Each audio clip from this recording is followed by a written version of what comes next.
ஆண்டின் பொதுக்காலம் 25ஆம் ஞாயிறு.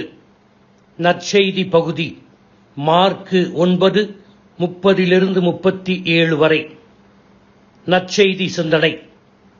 மார்க்கு இன்று வெளிப்படுத்தும் இயேசு தன்னுடைய சாவை 2ஆம் முறை தன் திருத்தூதர்களுக்கு மட்டும் அறிவித்து தெளிவுபடுத்த கலிலேயா வழியாக தான் கப்பர்நாகூமுக்கு செல்லும் பாதை யாருக்கும் தெரியக்கூடாது என்று விரும்பினார்.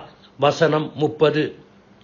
மானிட மகன் மக்களின் கையில் ஒப்படைக்கப்பட இருக்கிறார். அவர்கள் அவரை கொலை செய்வார்கள், 3ஆம் நாள் உயிர்த்தெழுவார் என்று கற்பித்தார். வசனம் 31. இயேசுவின் இந்த துன்பகரமான இதயத்தை புரிந்து கொள்ளாமல் திருத்தூதர்கள் இயேசுவின் கருத்தை முற்றிலுமாக தவறவிட்டார்கள். சின்ன புள்ளத்தனமா இறையாட்சியில் நான் தான் பெரியவன், நீ தான் பெரியவன்னு சண்டை போட்டுக்கிட்டே இயேசுவோடு நடந்து கப்பர்நாகூம்ல இருக்கிற பேதுருவின் வீட்டிற்கு வருகிறார்கள். எங்களை தான் முதலில் இயேசு திருத்தூதர்களாக அழைத்தார் என்று பேதுருவும் அந்திரியாவும் சண்டை போட்டு நாங்கள் தான் மிகப்பெரியவர்கள் என்று வாதாடி இருப்பார்கள். திருத்தூதர்களில் 4 நாங்கள் தான் இயேசுவின் மிக முக்கியமான நிகழ்வுகளில் இருந்தோம். திருத்தூதர்களில் நாங்கள் 4 இயேசுவின் உள்வட்ட திருத்தூதர்கள். எனவே நாங்கள் தான் மிக பெரியவர்கள் என்று முரண்டு பிடித்திருப்பார்கள். மத்தேயு சுங்கச்சாவடியை விட்டு வந்தாலும் பேனாவை அவரோடு கொண்டு வந்தார் என்று வில்லியம் பார்க்லே தன்னுடைய விளக்க உரையில் கூறுகிறார். எனவே மத்தேயு தான் இறையாட்சியில் மிக பெரியவன் என்று வாதிட்டிருப்பார். இப்படி 12 எழுப்பிய கூச்சலை இயேசு கேட்டதால் அவர்களுக்கு அதை வைத்து பாடம் கற்பிக்க மற்ற யூத ராபிக்களைப் போல இயேசு ஓர் இடத்தில் அமர்ந்து அவர்களை கூப்பிட்டு யார் மிக பெரியவர் என்று விளக்கம் தருகிறார். மிக பெரியவர் என்பது ஆங்கில இலக்கியத்தில் சூப்பர்லேட்டிவ் வார்த்தையாகும். மிக பெரியவர் என்று சொல்ல தகுதி வாய்ந்த ஒரே ஒருவர் இயேசு மட்டும்தான். ஒருவர் முதல்வராக இருக்க விரும்பினால் அவர் அனைவரிலும் கடைசியானவராகவும் அனைவருக்கும் தொண்டராகவும் இருக்கட்டும் என்கிறார். இயேசு மனிதனுடைய லட்சியங்களையும் மதிப்பீடுகளையும் தலைகீழாக தன்னுடைய போதனையால் மாற்றுகிறார். இயேசு தன்னுடைய போதனைகளில் முரண்பாட்டு மதிப்பீடுகளை கற்றுக் கொடுத்து அதன் வழியாகத்தான் நாம் பெரியவராக முடியும் என்பதை முன்மொழிகிறார்.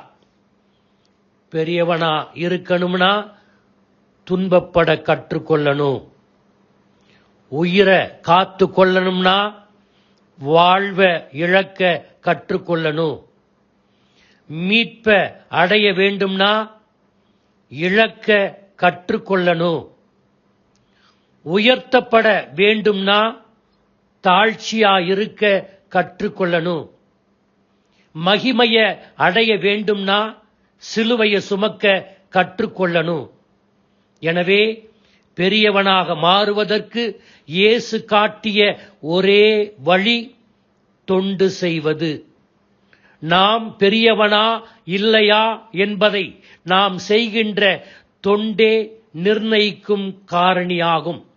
இப்படிப்பட்ட வாழ்வை இயேசு வாழ்ந்து காட்டியதால் தான் இயேசு மட்டுமே இறையாட்சியில் மிக பெரியவர் என்று நாம் சொல்கிறோம். எனவே இயேசுவினுடைய இறை ஆட்சி பெரியவர் என்றால் யார் என்று நாம் கொண்டிருக்கின்ற கருத்தை அடிப்படையாக கொண்டது அல்ல என்பதை உணர்ந்து கொள்ள வேண்டும்.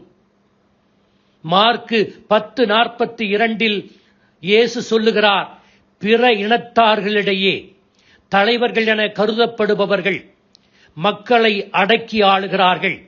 அவர்களுள் பெரியவர்கள் அவர்கள் மீது தங்கள் அதிகாரத்தை காட்டுகிறார்கள். அப்படியென்றால் நாம் எப்படி இருக்க வேண்டும்? பிலிப்பியருக்கு எழுதிய திருமுகம் 2:5 சொல்கிறார் பவுலடியார், கிறிஸ்து இயேசு கொண்டிருந்த மனநிலையே உங்களிலும் இருக்கட்டும். இயேசுவின் மனநிலையை ஒரு குழந்தையிடம் காண முடியும் என்பதற்காகத்தான் ஒரு சிறு பிள்ளையை அரவணைத்து இத்தகைய சிறு பிள்ளையைப் போல், அல்லது இந்த சிறு பிள்ளையை என் பெயரால் ஏற்றுக்கொள்பவர் என்னை மட்டுமல்ல என்னை அனுப்பிய தந்தையையே ஏற்றுக்கொள்கிறார் என்று சொல்லுகிறார். குழந்தை எந்த ஒரு உரிமையும் இல்லாத, சமுதாய தீமையால் எளிதாக பலிகாடாக மாறக்கூடிய, பலவீனமான, முக்கியத்துவமே இல்லாத அடிமையை போன்ற நிலையில் இருப்பவர். இந்த குழந்தைகளைப் போல சமுதாயத்தில் பாதுகாப்பற்ற, ஒதுக்கப்பட்ட, ஓரங்கட்டப்பட்ட, உரிமை மறுக்கப்பட்ட அடிமையைப் போல வாழ்கின்றவர்களுக்கு தொண்டு செய்தோம் என்றால் நாமும் இறையாட்சியில் பெரியவர்களே. அப்படி வாழ இறைவனின் துணையை நாடுவோம். ஆமேன்.